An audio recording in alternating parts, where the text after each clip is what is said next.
Hey y'all, this is Bewindi Bob just stopping by to share some amazing news with you. If you've been listening to the podcast, then you may already know, but let me just let you know this today. I am now a published author. Oh my goodness. Thank you, Lord. I'm so thankful, so excited to share these resources with you. My first release is the book entitled Empowerment for You, Encouragement for Your Emotional and Spiritual Wellness. Listen, this book is filled with information, insight, inspiration, and specific tips and practical strategies for your emotional and spiritual wellness journey. If you have not gotten this book, I encourage you to purchase one for you. Purchase also, give one as a gift to another sister of yours or to someone else. It is available on Amazon, and I definitely want to hear how this book is blessing your life and adding value to you. My second release, most recent release as of November 2021, is a workbook. Oh my gosh, y'all. It is called the Empowered to Empower You Reflection Workbook. I'm so excited about this workbook. And I know that for those of you who enjoy engaging in self-awareness activities and you love engaging in journaling and reflection, you will enjoy this workbook. It's actually based on the podcast specific episodes where I had dynamic guests. So this workbook is for you too. Both of those resources are available on Amazon. If you have any questions, you let me know and I will be able to answer them for you. Also, will you do me a favor? If any of the episodes has added value to your life, has transformed some things for you, or have just provided you encouragement, will you provide a rating and a review of the podcast or send me a message? I would love to hear from you. I want to hear how the podcast is really enriching your life, and I want to hear how things have changed for you, or you maybe how a specific episode has encouraged you. So I would love to hear from you. Send me a message, complete a rating or review. If you don't know how to do that, just send me a message. Let me know. You can do that by emailing me at bewindi.bob@outlook.com or info@bewindi.com. You can also send me a message on empowered2serve on IG. I look forward to hearing from you, and I want you to enjoy the rest of the show.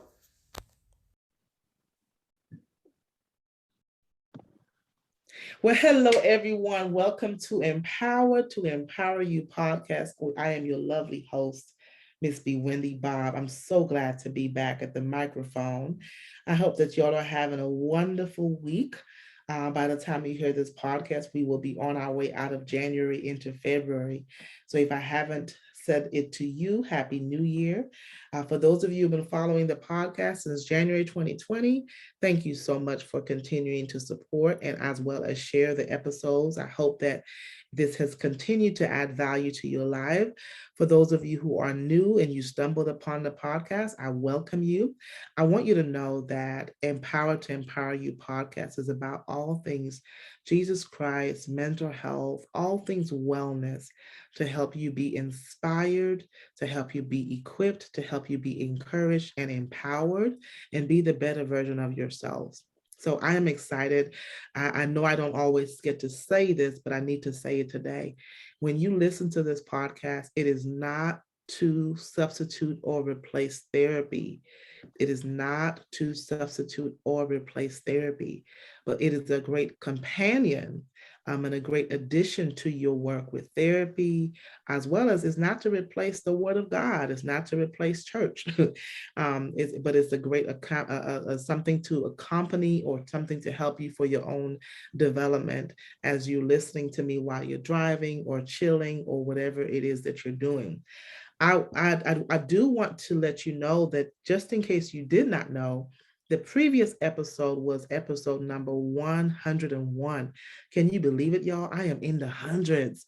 Oh my gosh. Previous episode was episode 101, which was called Ending the War on Women Hating Their Bodies with Jen Bayer. Jen Bayer, I'm so glad I got to have a wonderful conversation. We have developed a new friendship, a new sisterhood in Christ, and I'm so excited. So if you have not had a chance to listen to the episode, I want you to do that and come on back to this one. I want to welcome you to episode 102. What I need to know about suicide. I know y'all probably like suicide. Absolutely. Suicide. What do I need to know about suicide? And I have a wonderful guest with me. For those of you who are in Memphis, you probably have heard her. You've probably seen her name. But I want to introduce you to Dr. Audrey Elion. I'm so honored that she is gracing the podcast with her presence. We are recording on a late Monday night. It's been a long day for both of us, but I'm so thankful she said yes. And that's exactly who she is. She's such a loving servant and really, really passionate about this subject and about the field. So Dr. Elion is the Special Assistant Trauma-Informed Intervention for Juvenile Court of Memphis, Shelby County. She is also certified Question, Persuade, Refer, which is a QPR, an intervention for suicide related topics. She's a trainer for the QPR Institute. She is a Building Strong Brains Adverse Childhood Experiences, also known as ACEs trainer. Dr. Elion serves as the Memphis Shelby County Regional Chair of the Suicide Prevention Network and was recently elected as the Vice Chair of the Tennessee Suicide Prevention Network Advisory Council. She serves as a board director for Restore Corp, which focuses on addressing human trafficking in West Tennessee. Dr. Elion is very involved in her community. She has a passion for various groups. She has served as the co-chair for the annual Suicide Prevention Rally for Shelby County Schools Mental Health Center. She is a past president for both Tennessee Counseling Association and the West Tennessee Counseling Association. She was a mental health clinician and school psychologist with Shelby County Schools for 9 years.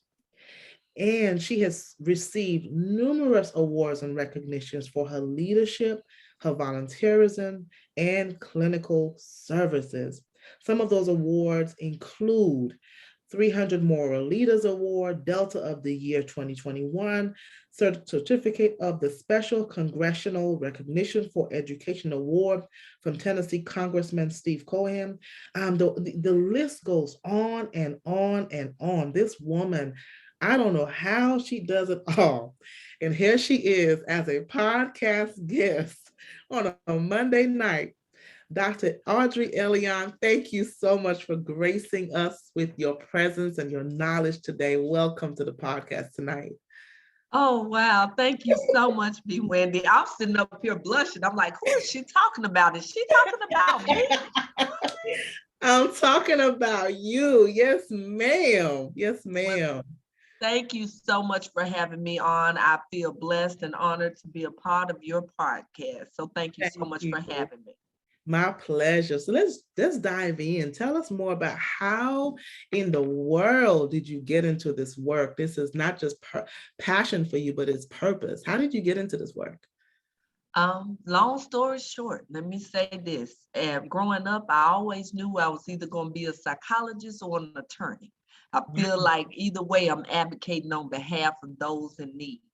But seriously, when it came to work around suicide, unfortunately, I lost a good friend to suicide my first year of college. And this particular young man I've known since high school. He went away to college, he came back, and he came out to all of us and told us that he was gay. And this young man was not well received by his parents. And after he told his parents and they did not receive that well, he went back up to school during this break time and he took his life. I'm so sorry. That Bewindi, it got to me. Here I am, 18 years old or so, first person I've known to take their lives, and was sitting there like, why didn't I know this? Wow. What could I have said to prevent this? And ever since that day, I was like, you know what? This is going to be one of my passions. I need to learn about suicide, how to prevent suicide, because I don't want this to happen to anybody else I know. So Yeah. for me, this is not only a purpose walk, but it was personal. It was And I've done everything I can since then to try to delve into it, find out about it, and give free presentations on suicide prevention to try to help others save someone else's life. How often, first of all, let me just say I'm so sorry for for the loss of your friend through Thank suicide. you. Thank Mhm. you. How often have you given those presentations? I'm sure you shared that story, why it's so personal for you, where somebody has said, I can relate to that. This is what I thought. I wondered, why didn't I know, or why didn't we know? How often? I'm just curious. I would say it depends. When I was working in the school system, it was almost on a weekly basis. And Mm, now being a part of TSPN, Tennessee Suicide Prevention Network, it's whenever and wherever people are asking me to come. Sometimes it's weekly. Sometimes I talk to people personally, daily, and especially around the holidays. So the end of last year, I was doing 2 or 3 presentations per week. wow. So, and to all different groups in the community and also in the professional settings. So it really depends. But if you have an ear to listen, I'm here to talk. Absolutely, absolutely. So this has become your life's work, your life's passion from a personal experience. Let's talk about some of the risk factors. You've learned a lot about risk factors for people who are listening who may not know. Risk factors are factors that continue the conditions of the problem occurring or maintain the problem occurring. Right? Yeah, go ahead. Right. Mhm. And that's the thing. Everybody wants to say, well, how will I know? And I'm like, it really depends on the person. Depends. It's so many different risk factors. Some Mhm. of the individual risk factors, if a person has a previous suicide attempt, that's a major risk factor, especially if they haven't received any help for it. You really have to watch them. If Mhm. they have a mental illness, such as depression, Mhm. those you have to watch because may have feelings of hopelessness. Yeah. If you start to see a person isolating themselves, withdrawing from their friends, if Mhm. somebody like has legal problems or financial problems, all of those things could be warning signs. Mhm. Anything dealing with trauma or abuse history, being involved in violence or anger outbursts, all of those things are potential risk factors that may give you a cue that somebody might be suicidal. As far as like relationship issues, a lot of what we're seeing in the schools, but also in the workplace is bullying.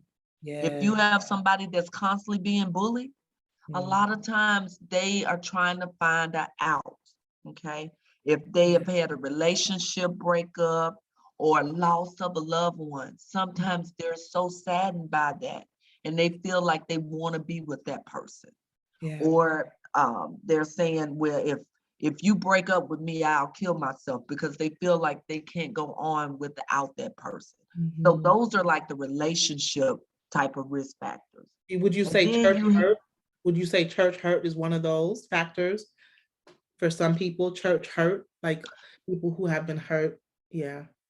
sometimes it is. Sometimes they've given up hope of what's of the church of God. They feel like God has let them down. Or if God was around, why did they allow this to happen?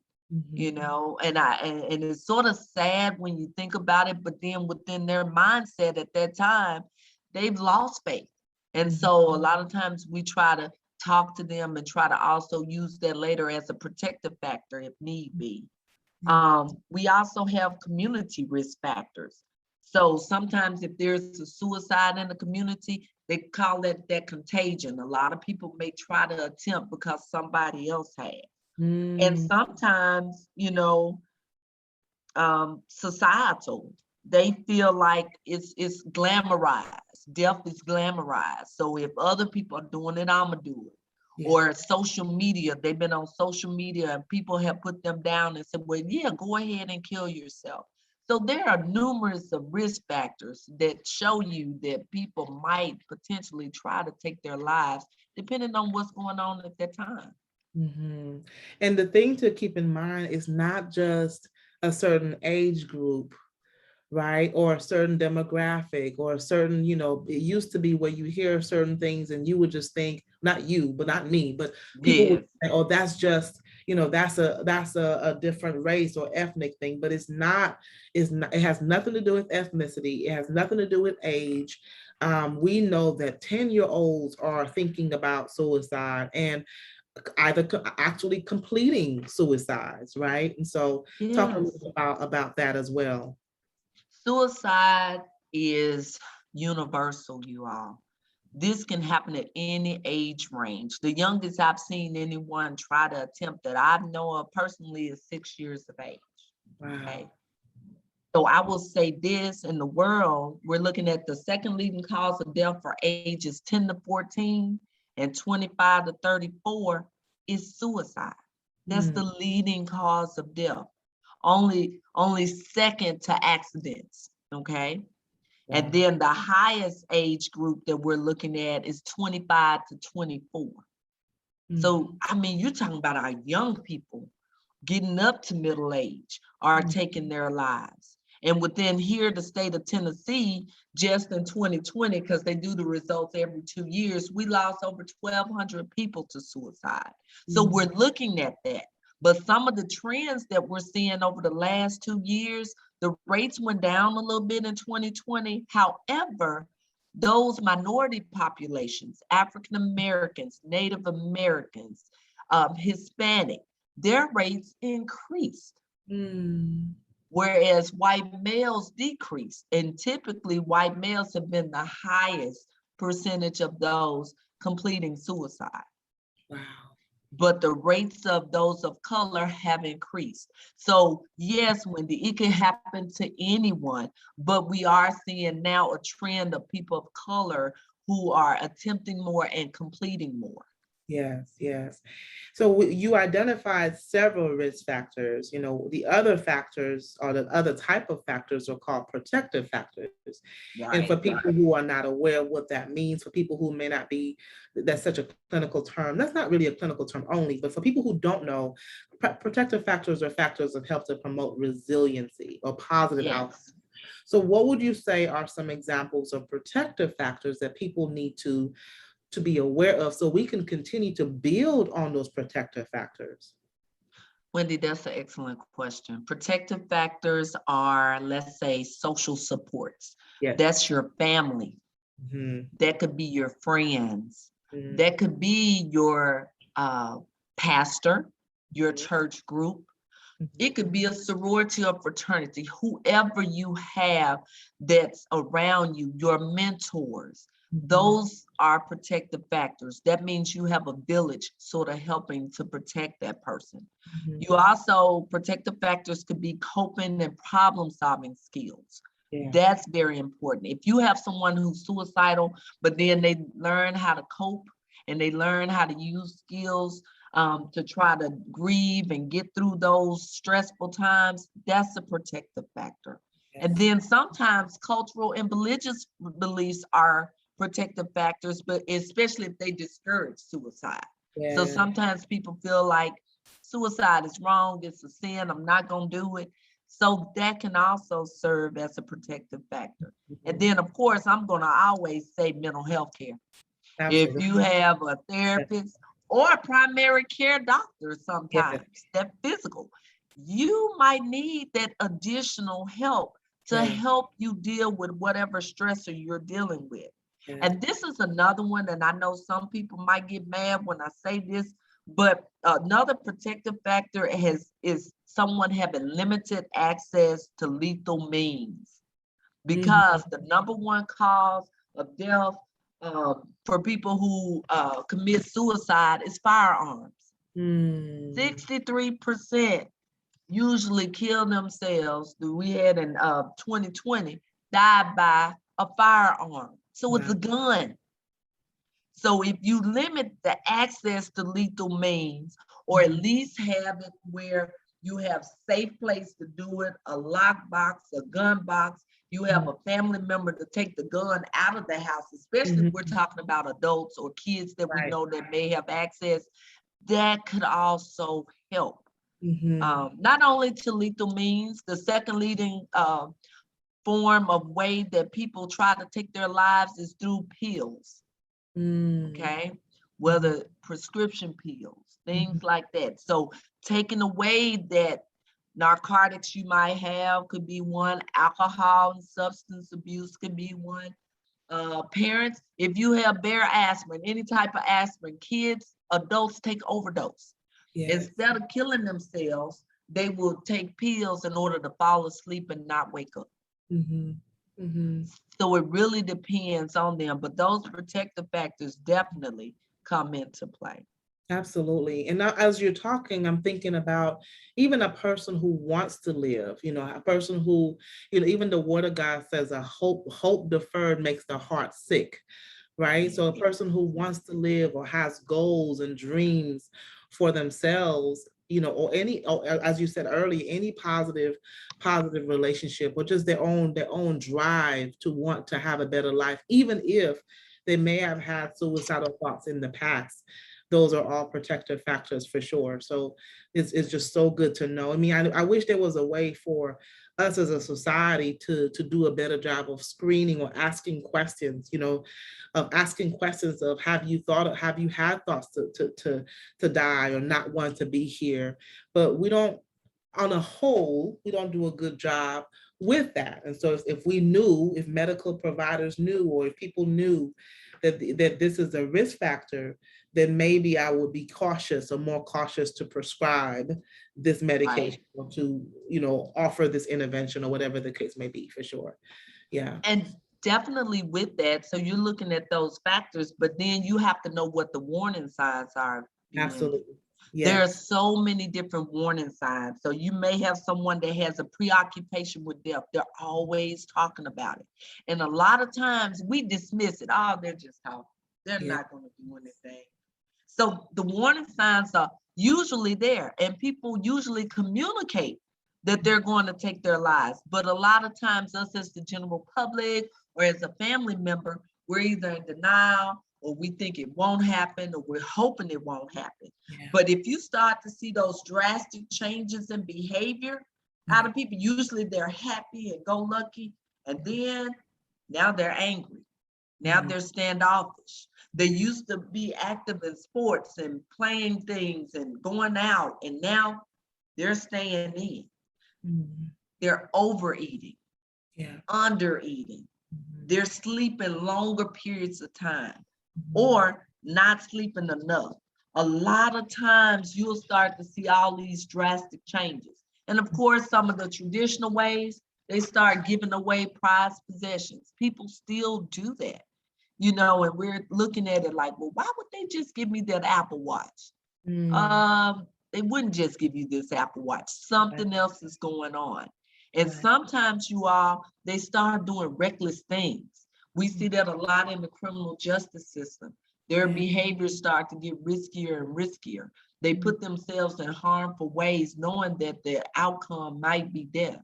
Mhm. So you really have to look at that. They're impulsive, they're stealing, they're doing carjacking, they may be doing different things. So when you start to see those changes, whether they're adult or a child, those are potential things that you need to look out for. If you've known that they've had an unexpected death, those things do come up. A divorce Yes. for the spouse or for the children, that could be devastating to them. Yes. Yeah. Yes. Very, very important to know. So as we're talking about warning signs, I'm thinking about different settings where people can get so caught up in the busyness of the business. For example, a busy mom who's working 2 or 3 jobs to try to stay afloat might miss some of those signs for her children. Or a Mhm. teacher who has to focus on all the other kids might miss some of those signs, right? So let's start with parents. What is it that parents need to know? How, of course, what the first thing that we talk about is know your child, but what are some things that parents need to consider for their specific children? I would say this, outside of just knowing your child, a lot of times with children, they will talk to their friends before they'll open up to the parent. Yeah. So I would say to start early and having those difficult conversations with your child, letting them know that, hey, at any point in time, if you're feeling bad or sad or confused, know that you can come to me and talk to me. Even if I seem busy, say, hey, mom, dad, look, I need a moment to talk to you. Yeah. I know back in the day, we used to sit around at the dinner table and parents would ask, how was your day? That doesn't happen anymore because everybody's on a different schedule or got their iPads and different things out. So they're not talking. They're looking at the screen on the phone. But I would say, parents, educate yourself, know what the warning signs are, and then start to ask those questions. If you start to see some of them warning signs, that's when you say, hey, I've noticed some changes in you, and I just want to touch base with you to see what's going on. Parents, I would also say, and this for parents or adults, be non-judgmental. Yes. So you have to go into this situation and you talk to that child alone. Don't talk to them in the midst of a family or in front of their peers, but take them to themselves and then try not to be judging no matter what their answers or responses are. Absolutely. Be able to listen and not talk.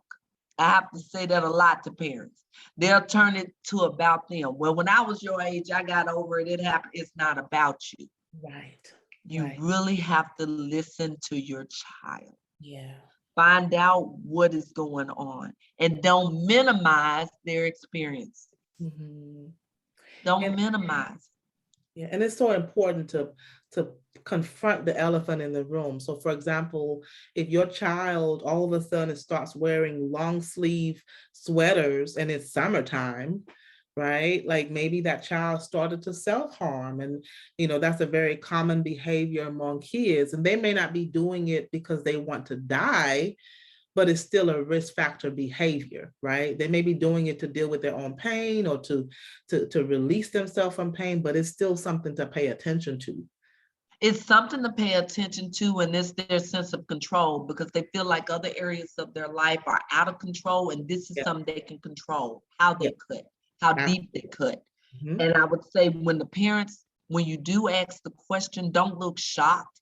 Because if you look shocked or you're judgmental or say you don't want to kill yourself, do you? It's all in your inflection. Then that will let the child know if this is a safe environment or if you're a safe person they can talk to. Yeah. And if you're a parent and you know you're a hothead, then, but you see that there's a problem, ask your spouse or aunt or sister or brothers to say, look, I'm gonna need you to come in with me because I know I'm gonna wind up saying something I don't need to say. So sometimes we have to realize that about ourselves so that way we can better talk to. And then when a child says something, I say this to parents all the time, don't ask them why do they feel that way. Come on. Because it's more like saying, oh, you saying something wrong with me for saying that? Just talk to them and say, wow, I don't really understand what you're going through, but I'm listening. I'm gonna try to be as supportive as possible. So you're letting them know you're gonna meet them where they are and try to help. And then as a parent, don't say, I can take care of that. You don't know if you can. You might need help yourself. So I would say, parents, you also have to be open to realize when you need help, whether it's from a family member, a teacher, a mental health worker, because you might not be able to deal with everything that child has to say. And the child may not be able to verbalize everything that they're thinking or going through. But sometimes it's easier to talk to a stranger who doesn't know you than to talk to someone so close because you feel like you're going to be judged. And we have to be very careful not to be quick to say, I understand what you're going through. Exactly. You may not understand what the child is going through for sure. Yeah. And then also Bewindi, also thinking about this, make sure it's age appropriate. Yes. So If a child is suicidal or they're dealing with stuff, if they're 3 to 5, how you talk to that child may be totally different than how you talk to someone that's 15 to 18. Absolutely. Absolutely. So let's talk about the teachers, right? They're busy. They have mandates coming from the north, the south, the east, and the west. They have unrealistic expectations, and unfortunately, their success as teachers are based on the grades, and they're bringing their stress into the workplace, and they're supposed to pay attention to everybody's kids. What are some things that they need to, when it comes to managing the classroom and being sensitive to the needs of the child and being hopefully trauma sensitive, trauma informed, right? Hopefully, what do they need to know?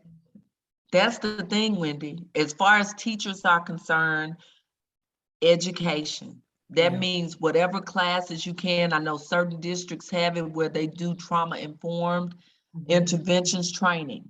They do suicide training. So that way you're learning more about the things that you are dealing with. So even though you're in the midst of a classroom, you know, if you have a student that's always punctual, making good grades, and then all of a sudden they're started skipping classes, their attendance drops, their grades suffer, there are certain signs that you see. So even though as a teacher, you might not know everything about each student, when you see those things, that's when you may find time before, after class, pull the child to the side to talk to them. Maybe call a parent-teacher conference and look, I'm really concerned what I'm seeing here. Or you have school counselors, involve the school counselor and say, hey, I'm really concerned about Johnny. I'm not really sure what's going on. Could you meet with him and talk to him?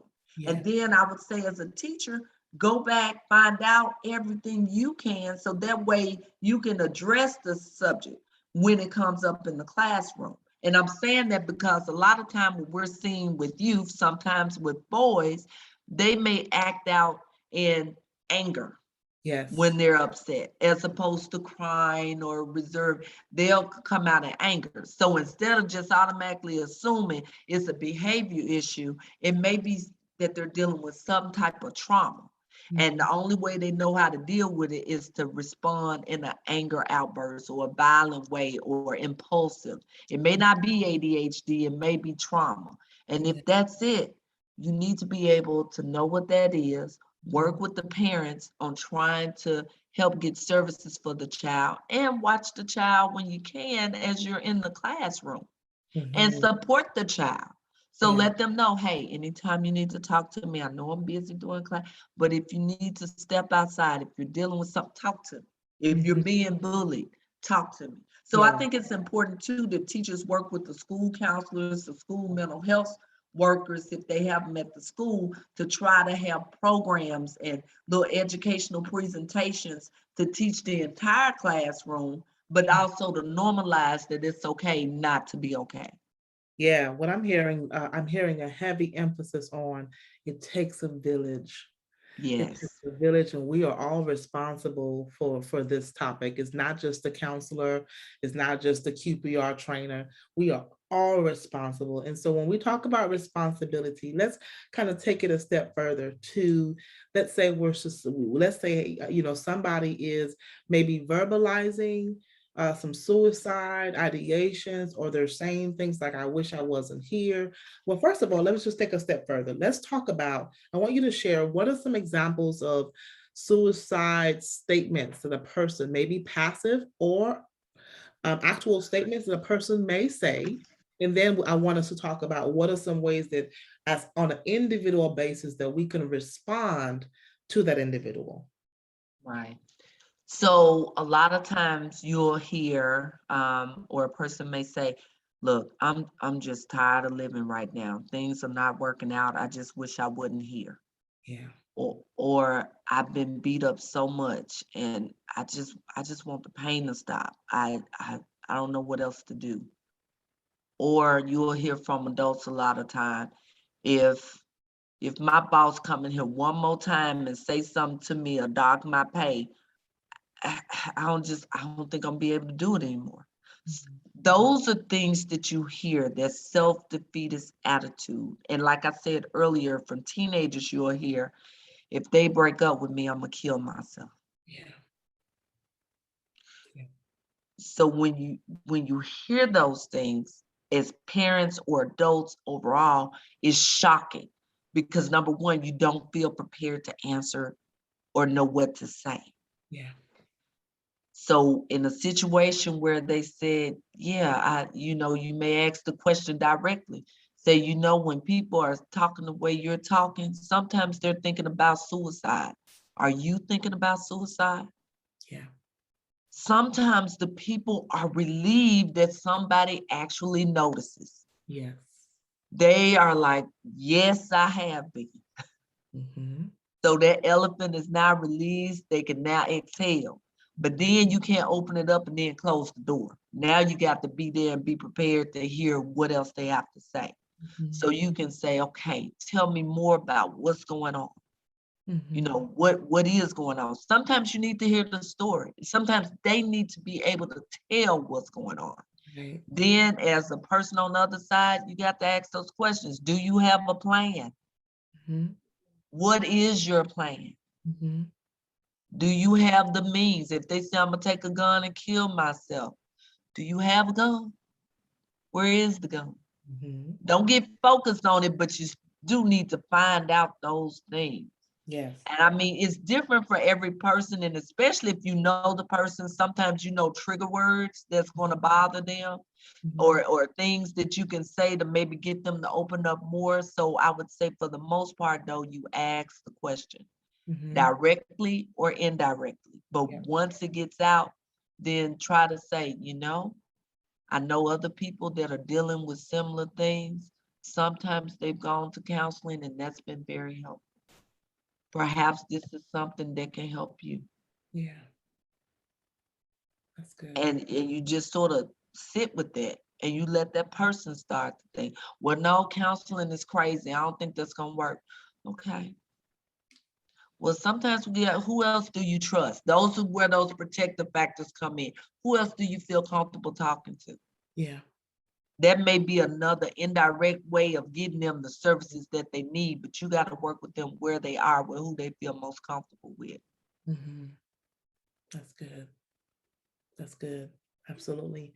As you're talking, I mentioned in your bio, thank you so much for answering that, by the way. And it's such a clear way that people can hear something that they could take away. I love the fact that we're not making this sound super clinical where you can't take this and apply it, right?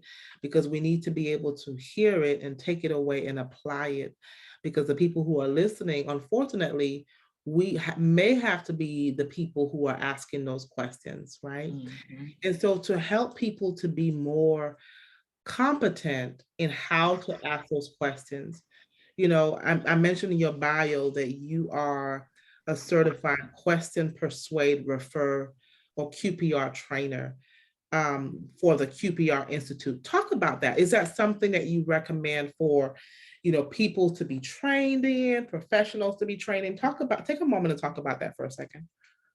So the Tennessee Suicide Prevention Network has been around, and they're a group of volunteers, really, that go around there in all parts of Tennessee and they advocate. But they do have the National Suicide Prevention Network that you can also reach out to. But locally, we go out and we do presentations like this for schools, for churches, for individuals, just teaching them what the warning signs are. We do role plays where we can act out certain things, questioning things, finding out what works best. We offer additional training for professionals if you all want to get additional training. TSPN also, you all, works in conjunction with the National Suicide Hotline. So we do have people, if you, let's say, for instance, somebody that's suicidal, you don't know what to say, we have a hotline number where you can call and say, look, I'm working with a person or I have a family member I'm concerned about, but I don't know what to do. I don't know what to say. They have someone on the phone that works 365 days a year, 24 hours a day, 7 days a week that will help you.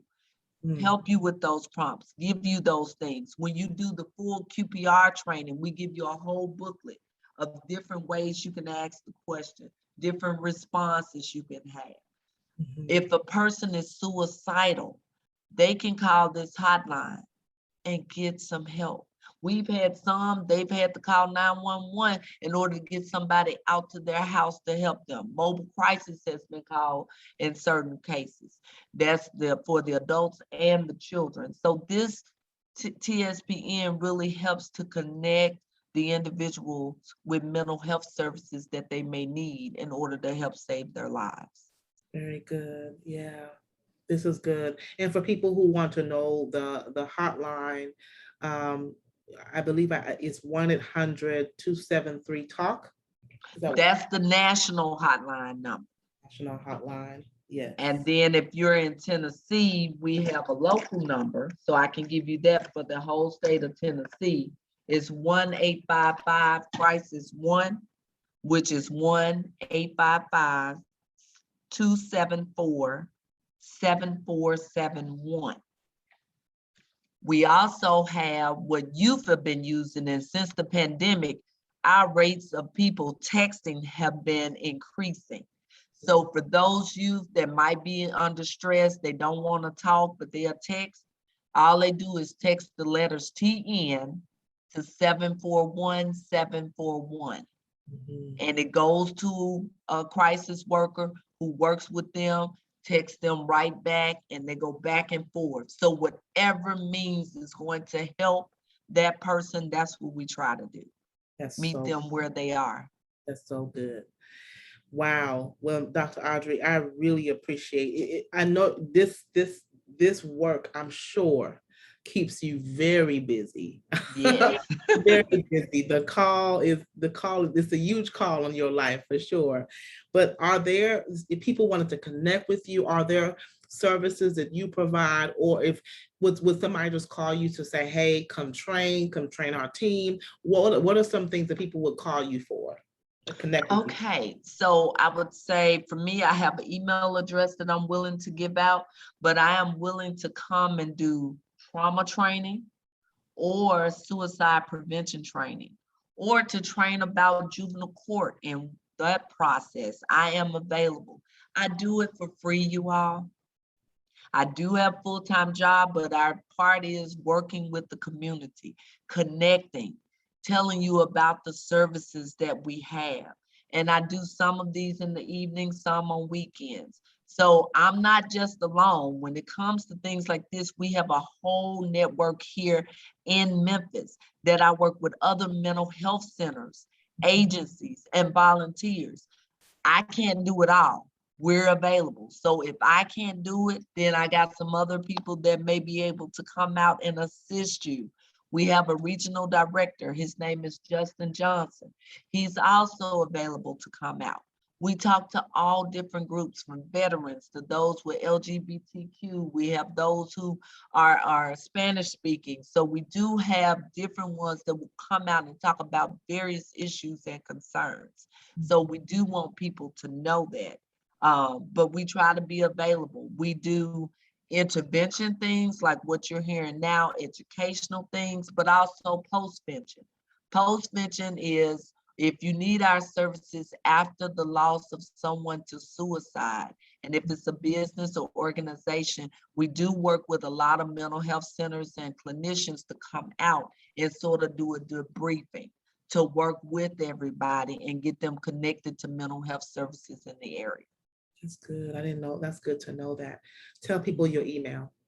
It's AELION,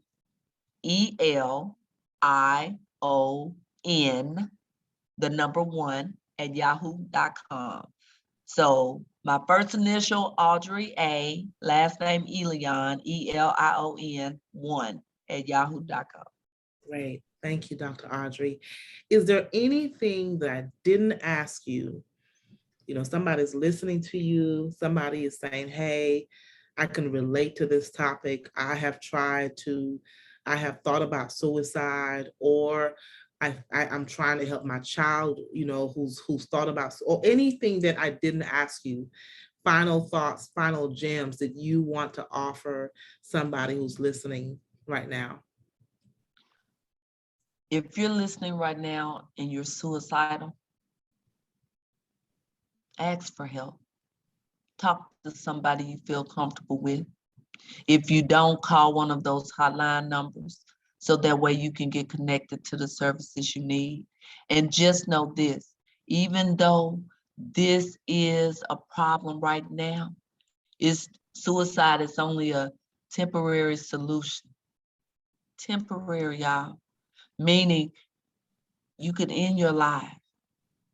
You're not only affecting yourself, you're affecting your friends, your loved ones who are going to need you. So this temporary problem right now is going to be a permanent solution because you're going to be dead. And we don't want that to happen. So we want you to do whatever you need to do. We're going to be available for you. And another thing I did want to mention, Bewindi, something here I know in Tennessee that we work with our governor, but work with legislators, you all, to get money and funding so that you can have programs like this to provide education for the community about this topic, because every life matters. And the fact that it's the second leading cause of death for these young people, you all, only second to accidents and third is homicide. So we're losing our youth at younger and younger rates because of accidents, suicides, and homicides. You all, we have to do everything we can because the youth are our future. So whatever you need from me, let me know. I'm going to be available if I can. If I can't, I'll get you connected to someone that can help. Awesome. Well, thank you so much, Dr. Audrey, for sharing your heart, your knowledge, your expertise. I really enjoyed having you.